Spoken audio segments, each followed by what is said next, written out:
Here's how to add people to photos on iPhone in 2026. If this video helps, please like and subscribe for more quick tutorials. The Photos app can recognize faces and group photos by people. You can name faces and add people manually to organize your photos better.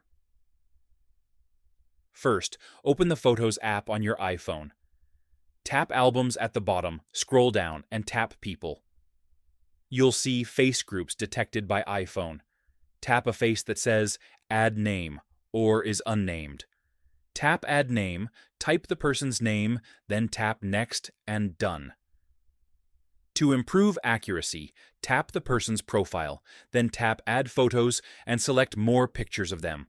If Photos asks to confirm similar faces, tap Yes to merge them into one person.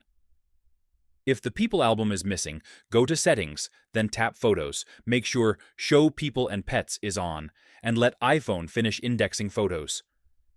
Plug in your iPhone and connect to Wi-Fi. Face recognition works best when the phone is idle.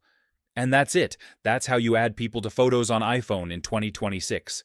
Subscribe for more iPhone tips.